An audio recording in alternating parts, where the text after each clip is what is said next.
ETF index mutual funds నేర్చుకుని stock మార్కెట్లో రాణించాలనుకుంటున్నారా? వెంటనే ఈ నెంబర్కి కాల్ చేయండి.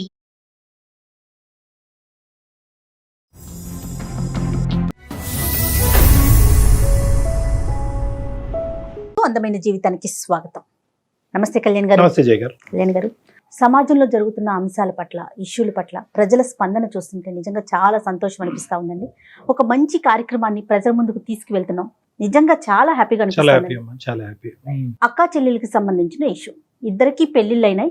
ఆ తరువాత జరిగిన పరిణామాలన్నమాట. బట్ మీతో మాట్లాడిస్తాను అని చెప్పాను నేను. నెంబర్ కూడా పెట్టారు. సో ఒకసారి కాల్ చేయమంటారా? తప్పకుండా షూర్. విదేశాల నుంచి వస్తున్నాయి మేడం మనకి ఈమెయిల్స్, అబ్రాడ్ నుంచి. అబ్రాడ్ నుంచి కూడా వస్తున్నాయి, కానీ టైమింగ్స్ కాల్ చేయడానికి. అవును, మనం కాల్ చేయడానికి ప్లస్ మెయిల్ తీవ్రతను బట్టి కూడా మనం తీసుకుంటున్నాం కదండి. హలో, నాగలక్ష్మి గారండి? అవునండి, ఎవరు? నేను సుమన్ టీవీ అందమైన జీవితం ప్రోగ్రామ్ నుంచి కాల్ చేస్తున్నానండి. మేడం నమస్తే. మేడం నమస్తే అండి. నేను ఇప్పుడే డాక్టర్ గారితో డీటెయిల్డ్ గా మాట్లాడాను. డాక్టర్ కళ్యాణ్ చక్రవర్తి గారు నాతో పాటు స్టూడియోలో ఉన్నారు. అంటే మీరు ఏం కోరుకుంటున్నారు, మీ సమస్య ఏంటో కళ్యాణ్ గారితో మాట్లాడతారా? సార్ నమస్తే. సార్ నమస్తే అమ్మా. నమస్తే. మీ వయసు ఎంతమ్మా, సమస్య ఏంటో కూడా చెప్పండి. సార్ నా వయసు 38 సంవత్సరాలు. నా పేరు నాగలక్ష్మి. నేను నిజామాబాద్ లో ఉంటాను సార్. సార్ నేను యాక్చువల్ గా నా జీవితంలో నేను ఒక చాలా పెద్ద తప్పు చేశాను సార్. ఆ తప్పు ఎలాంటిదంటే దాన్ని ఎవరు క్షమించలేరు. సో నేను తెలుసుకునేసరికి నాకు అందరూ దూరం అయిపోయారు. దాని వల్ల ఇన్ని నష్టాలు జరుగుతాయి, ఇన్ని ఘోరాలు జరుగుతాయని నేను ఆ రోజు ఆలోచించలేదు సార్. నేను ఆ తప్పు చేయడానికి, అవును సార్, నేను ఆ తప్పు చేయడానికి కూడా దాని వెనకాల ఒక కారణం అంటూ ఉంది. బట్ నేను ఆ టైంలో ఆ కారణాన్ని పట్టుకొని నేను అంత ఆలోచించి ఆ తప్పు చేయకుండా ఉండాల్సింది. రైట్. మీరు ఇప్పుడు పశ్చాత్తాపడుతున్నారు, అర్థమవుతుంది నాగలక్ష్మి. అసలు ఏం జరిగిందో ఒకసారి డీటెయిల్డ్ గా చెప్పండి. అంటే మా ఫాదర్, మదర్, ఒక చెల్లి, నేను, నలుగురం అండి. పెళ్లిడి వచ్చినప్పుడు మాకు అంటే వేరు వేరు సంబంధాలు చూసి మాకు మ్యారేజ్ చేశారు. సో ఊర్లో వచ్చేసేసి అందరూ అంటే పెళ్లి జరిగిన కొద్ది రోజులకి అందరం బానే ఉన్నాము. కానీ మా చెల్లి హస్బెండ్ వచ్చేసి చాలా అందంగా ఉంటారు. ఓకే. సో చాలా మంది నా స్నేహితులు, ఊర్లో తెలిసిన వాళ్ళు, వీళ్ళంతా వచ్చి నాతో చెప్పేవాళ్ళు, మీ అమ్మ నాన్న ఎందుకు నీకు ఇంత యావరేజ్ గా ఉన్న భర్తను తెచ్చినారు, మీ చెల్లికేమో అంత అందగాన్ని తీసుకొని వచ్చినారు, మీరు మార్చుకుంటే బాగుంటుందేమో, ఈడు జోడలు బాగుంటుంది. ఓ రకంగా చెప్పాలంటే నువ్వు చాలా అందంగా ఉంటావు, కానీ నీకేమో అలా ఈ మొగుడు దొరికినాడు, మీ చెల్లెలకేమో మంచి భర్త దొరికినాడు కదా అని ఇలా చెప్పడము. నేను వాటి గురించి పెద్దగా పట్టించుకోలేదు, కానీ ఏదో ఒక సందర్భంలో అలా ఆలోచించాల్సి వచ్చింది. ఎంతకాలం అమ్మా ఇది, ఎంతకాలం క్రితం విషయం అమ్మా? ఎంతకాలం క్రితం ఇది? ఎన్ని ఇయర్స్ అయింది? 15 సంవత్సరాలు అయింది. 15 ఇయర్స్ అయింది. మీకు మీ చెల్లి ఏజ్ గ్యాప్ ఎంతమ్మా? నాకు నా చెల్లి ఏజ్ గ్యాప్ వచ్చేసి ఒక 4 years ఉంది సార్. ఇద్దరు పెళ్లి ఒకే వేదిక మీద జరిగిందా? ఒకే వేదిక మీదనే జరిగింది సార్. ఎందుకు అలా 4 సంవత్సరాలు చిన్నదన్నటువంటి ఆమె మీ పెళ్లి ఒకే వేదిక మీద ఎందుకు చేయాలనుకున్నారు పెద్దవాళ్ళు? అంటే పేరెంట్స్ ఇద్దరిది ఒకేసారి చేస్తే అయిపోతుందని అనుకున్నారు. బట్ నా చెల్లి హస్బెండ్ పెద్దవాడే వయసులో. సో కాకపోతే మంచి సంబంధం కుదిరింది అని చేసేసారు. కానీ ఎప్పుడు మేము మాట్లాడుకున్నది లేదు, ఎందుకంటే మ్యారేజ్ అయిపోయాక ఎవరి జీవితం అయిపోయింది. ఒక సందర్భంలో నేను, మా చెల్లెల హస్బెండ్, మేమందరం కలవాల్సి వచ్చింది. అలా కలిసినప్పుడు ఆయనతో మాట్లాడాము. సో ఇలా మాట్లాడుతూ ఉండగా ఆ సందర్భంలో ఏమైందంటే మా ఇద్దరికి ఒకరి మీద ఒకరికి ఇష్టం అనేది ఏర్పడింది.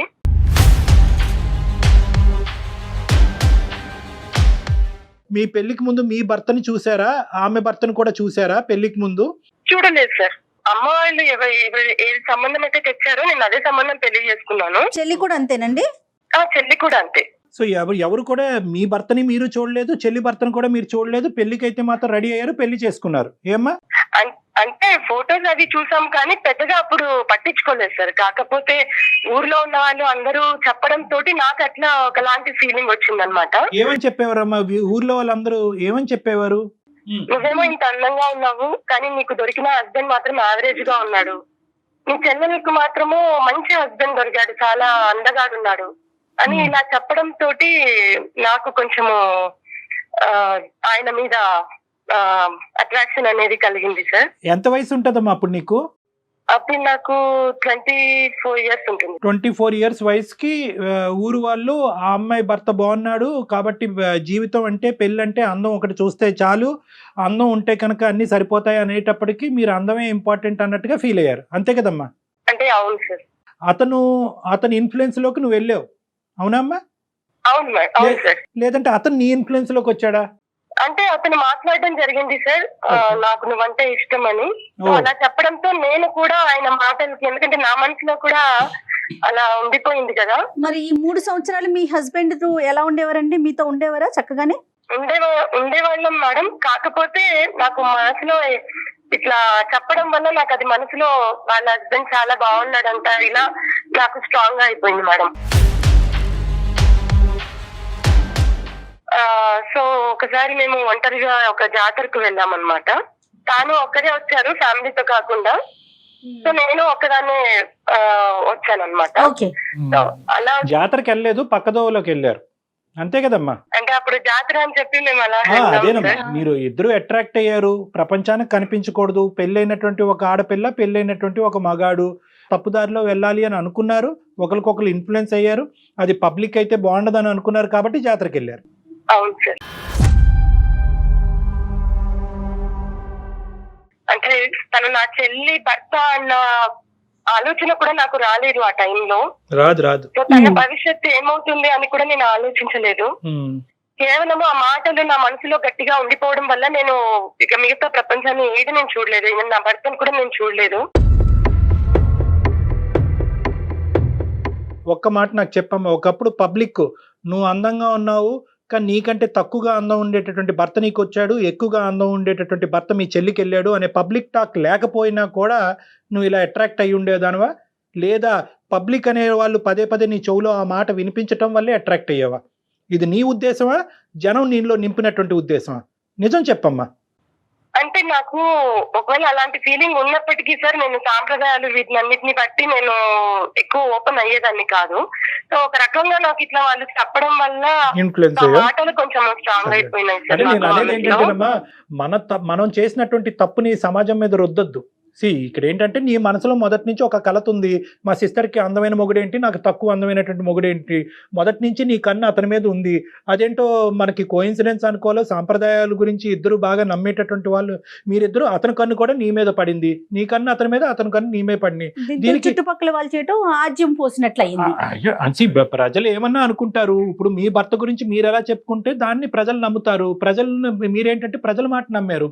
లేదండి అందం ఏముంది, ఈ రోజు ఉంటుంది, రేపు ఉండొచ్చు, ఉండకపోదు, అందమైనటువంటిది మనసులో ఉంటది, నా భర్త ఇంత గొప్పవాడు అంత గొప్పవాడు అంటే కనుక చుప్పని నోరు మోస్తారు ఆ సమాజం.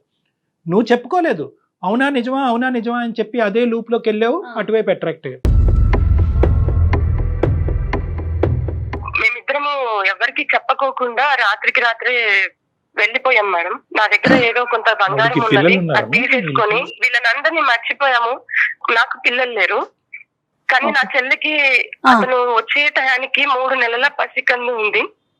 బట్ నేను అది కూడా ఆలోచించలేదు పెద్దదానిగా.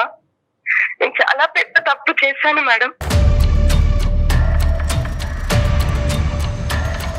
ఆ తర్వాత మేమిద్దరము అంటే ఎవరికి తెలియదు ఆ ప్రదేశము, ఒక ఊరికి వెళ్ళిపోయాము, చాలా మారుమూల ప్రాంతానికి వెళ్ళిపోయాము. అక్కడ ఒక గుడిలో మళ్ళీ పెళ్లి చేసుకున్నామండి.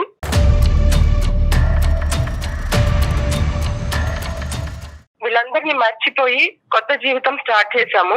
ఇదిలా కొన్ని సంవత్సరాలు జరుగుతుండగా మాకు ఒక బాబు పుట్టాడు. చెల్లి వాళ్ళు, నా తల్లిదండ్రులు మమ్మల్ని కలవడానికి చాలా ప్రయత్నాలు చేశారు. ఊర్లో వాళ్ళు ఇలా చెప్పడం తోటి వాళ్ళు కూడా తెలుసుకుని మా దగ్గరికి వచ్చే ప్రయత్నం చేశారు, కానీ మేము రానివ్వలేదు. మీరు మా జోలికి రాకూడదు, మా లైఫ్ మాది, మేము మా బ్రతుకులు మేము బ్రతుకుతున్నాం, మేము సంతోషంగా ఉన్నాము, మిగతా వాళ్ళ బ్రతుకులు ఏమైనా అవని మాకు సంబంధం లేదన్నట్లుగా నేను ఆ రోజు చాలా కఠినంగా మాట్లాడేసి నేను వాళ్ళ నెంబర్లు కూడా తీసేశాను. నా నెంబర్లు కూడా, అతని నెంబర్లు కూడా మార్చేసుకున్నాము. స్వార్థం, అహంకారం, గర్వం అన్నిటితో నిండిపోయింది అనమాట ఆ టైంలో. సరే చెప్పమ్మా. ఆ తర్వాత నా చెల్లెలు కూడా నన్ను కలిసే ప్రయత్నం చేసింది, బట్ నేను తనని కూడా యాక్సెప్ట్ చేయలేదు. ఆ చిన్న పాప ఉంది నాకు, తను చాలా బ్రతిమలాడింది తన భర్తని తనకి ఇచ్చేయమని. కానీ పెళ్లి చేసేసుకున్నాను, ఇప్పుడు నా భర్త అయ్యారు అన్నట్లుగా నేను మాట్లాడేశాను.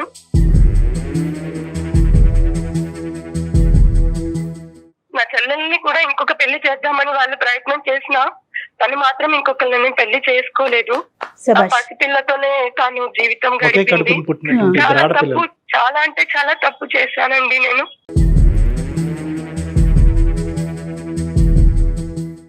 తనతోనే జీవితం నాకు బాగుందని నేను ఇలా అనుకున్నాను. కానీ దీని వెనకాల ఇంత బాధ ఉంది, ఒక్కళ్ళని ఇలా నేను బాధ పెడుతున్నానని మాత్రం నేను ఆ టైంలో గ్రహించలేకపోయినాను.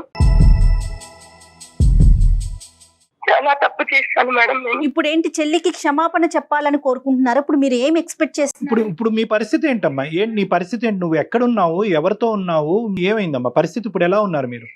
ఇప్పుడు నా హస్బెండ్ కూడా లేరు మేడం. నా హస్బెండ్ కూడా చనిపోయారు. నాకు ఒక బాబు ఉన్నాడు. సో ఆ బాబు కూడా, నా భర్త చనిపోయిన ఒక సంవత్సరం వరకు నేను కూడా తేలుకోలేదు. కానీ తన రూపం అయితే నాకు ఇక్కడ ఉంది కదా, నేను తనతో అయినా మంచిగా బ్రతకాలి, తన రూపాన్ని నా బిడ్డలో చూసుకొని బ్రతకాలి అనుకొని నేను తనని చూసుకుంటూ బ్రతుకుతున్నాను. కానీ ఆ దేవుడు నాకు ఇక్కడ అన్యాయం చేశాడు. అన్యాయం అని చెప్పలేను, కానీ దేవుడు నాకు శిక్ష చేశాడు. ఆ ప్రతిరూపం, ఆ రూపాన్ని కూడా దేవుడు లేకుండా చేశాడు. క్యాన్సర్ తో ఆ బాబు కూడా చనిపోయాడండి. అలా శిక్ష విధించాడు.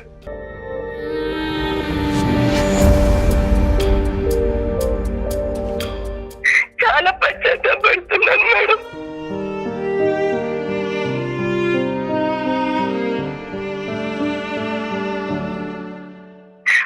ఒంటరితనంతో ఎలా బాధపడాలి, ఎలా ఉన్నాను నా చెల్లెలప్పుడు ఎలా భరించిందో నాకు ఇప్పుడు అర్థమవుతుంది.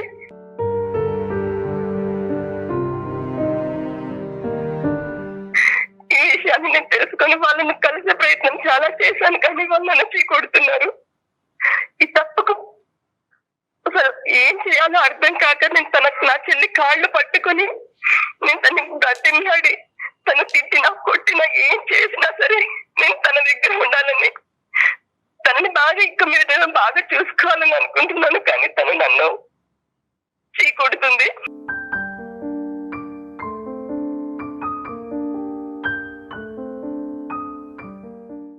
తనకు ఒక పాప ఉంది. సో ఒక బాబుని పోగొట్టుకుని నేను ఎంత బాధ అనుభవిస్తున్నాను. కానీ తండ్రి లేకోకుండా ఆ పాప ఎలా పెరిగిందో అని తెలుసుకుంటే నాకు ఇప్పుడు చాలా బాధేస్తుంది.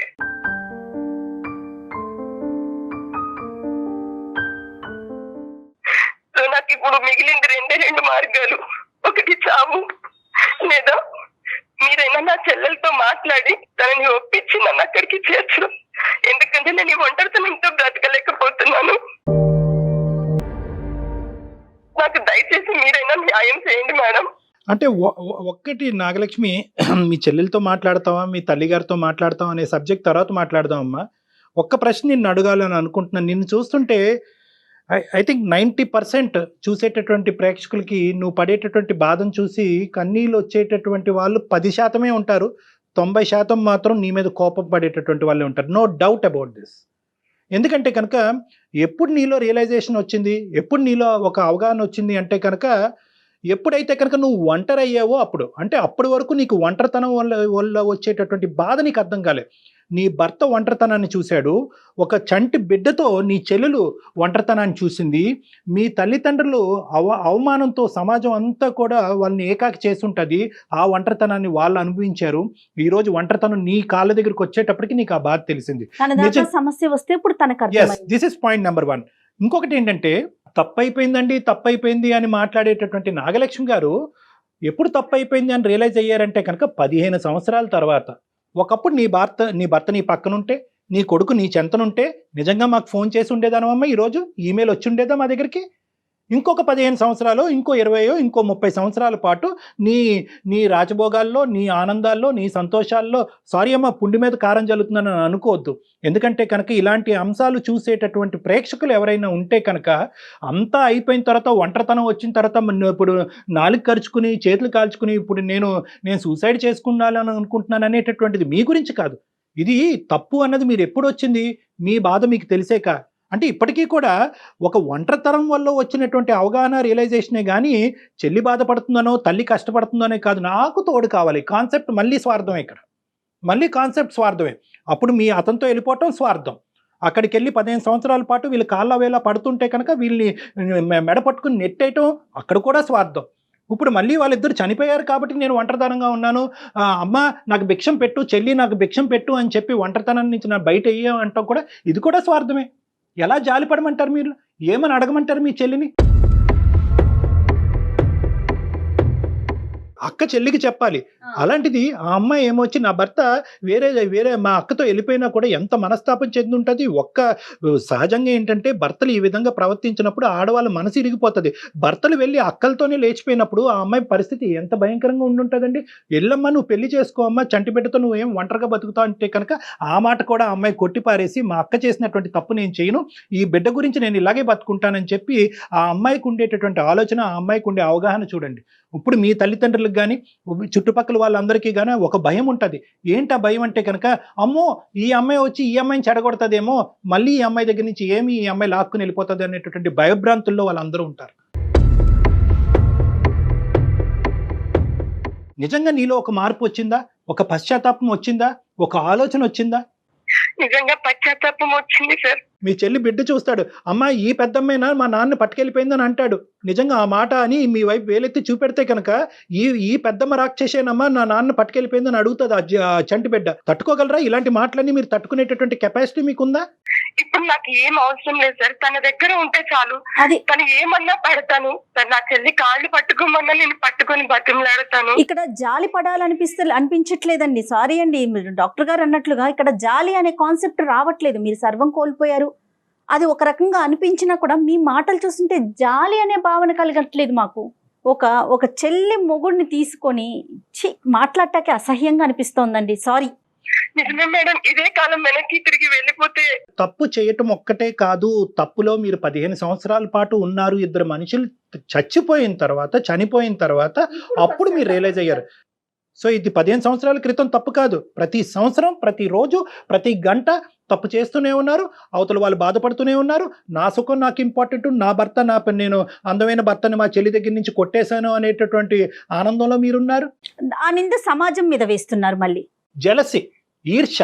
అందంగా ఉన్నాను ఇందాక అన్నాను కదా, అహంకారం, స్వార్థం, గర్వం, ఈ 3 అంశాలు 15 సంవత్సరాల పాటు పీకల లోతులో మీరు మునిగిపోయారు. సమాజం ఏం చేయలేదు. సమాజం పేరు చెప్పుకుని సమాజం ఇలా అంటుంది, బహుశా నా జీవితంలో ఏదో మిస్ అయిపోతున్నాను, ఆ అమ్మాయి లాటరీ కొట్టేసింది, ఆ లాటరీ కొట్టినటువంటి అమ్మాయి దగ్గర నుంచి నేను నొక్కేయాలి అనే ఉద్దేశం అక్కడ జరిగింది. సమాజం కాదు. చెల్లెలు మొగుడు అందంగా ఉన్నాడు, సో మేమిద్దరమే కలవాలి, అదే కదండి. దీన్ని ఒక రకమైన వేరే లాంగ్వేజ్ మాట్లాడతారు, మనం కెమెరా ముందు మాట్లాడకూడదు, అది ఎక్కువయ్యి చేసిన పనులు కాదు. ఇప్పుడు భాగ్య గారి దగ్గరికి ఎందుకు వెళ్ళాలని అనుకుంటున్నారు? ఒక్క కారణం చెప్పండి, గట్టి బలమైన కారణం. మీ మట్టుకు మీరు బ్రతకలేరా? లేదు సార్, నేను చేసిన నా తప్పుకు ప్రాయశ్చిత్తంగా నేను తన సంతోషాన్ని అంతా నేను తీసేశాను, నేనే కారణము. భాగ్య ఏం చెప్తుందో నాకు తెలీదు, కానీ భాగ్య ఏంటంటే తన జీవితం ప్రయాణం ఇంకో విధంగా సాగటం ప్రారంభించింది, వెళ్ళిపోయింది, వాళ్ళ కర్మకు ఆలే పోతారు, వాళ్ళు చావు ఆలేసేస్తారు అన్నట్టుగా ఆ బిడ్డను చూసుకుని హ్యాపీగా బతుకుతుంది ఆ అమ్మాయి. ఇప్పుడు వెళ్ళి మళ్ళీ తీపి గుర్తు చేస్తావా? తీపి జ్ఞాపకాలు గుర్తు చేస్తావా? ఎవరినైతే కనుక ఇంతకాలం పాటు కల్లోనో, నిద్రలోనో, ఊహలోనో ఎక్కడో గుర్తు చేసుకుంటూ తిట్టుకునేటటువంటి వ్యక్తిని కళ్ళెదురుగుంటే వెళ్ళి నిలబడతావా? లేదు, తను ఏం చేసినా, తను ఏ శిక్ష విధించినా నేను భరించడానికి రెడీగా ఉన్నాను. తను నీకు శిక్ష విధిస్తాదని అనుకోకు. నా కాన్సెప్ట్ నీకు అర్థం కావట్లేదు.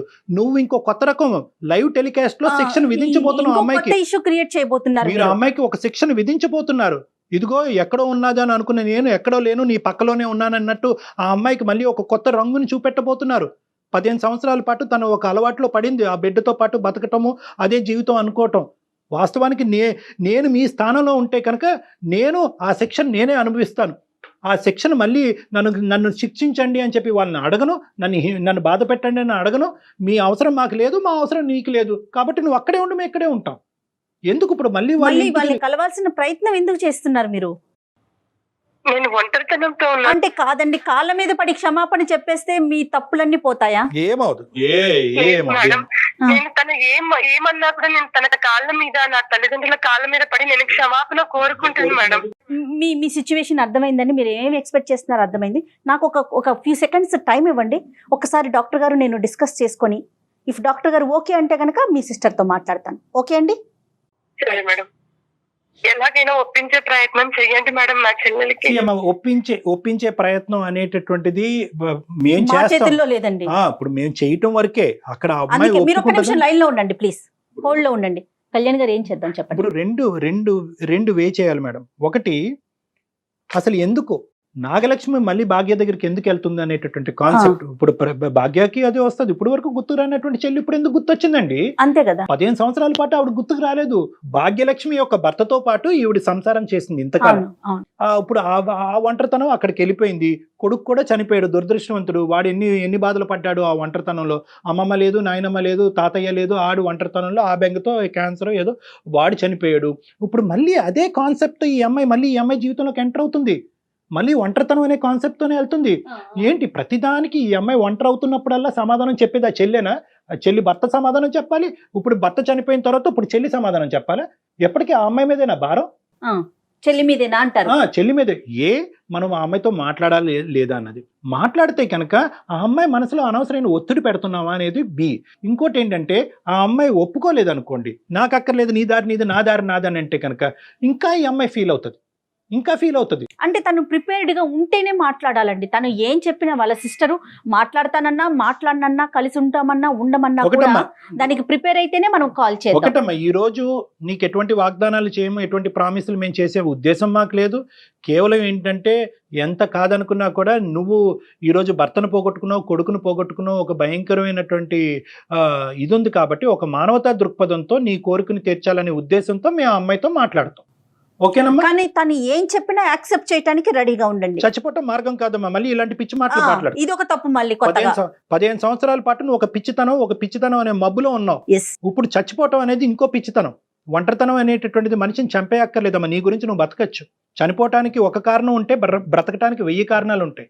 మీ మాట మీద మేము ధైర్యం తెచ్చుకుని మా సిస్టర్ ఏం చెప్పినా కూడా నేను స్వీకరిస్తాను, ధైర్యంగా బతుకుంటాను అనే మాట మీరు మాకు ప్రామిస్ చేస్తే మేము మీ సిస్టర్తో మాట్లాడతాం. తప్పకుండా మేడం, తనతో మీరు మాట్లాడండి. తను ఏం చెప్పినా నేను నేను చేయడానికి సిద్ధంగా ఉన్నాను.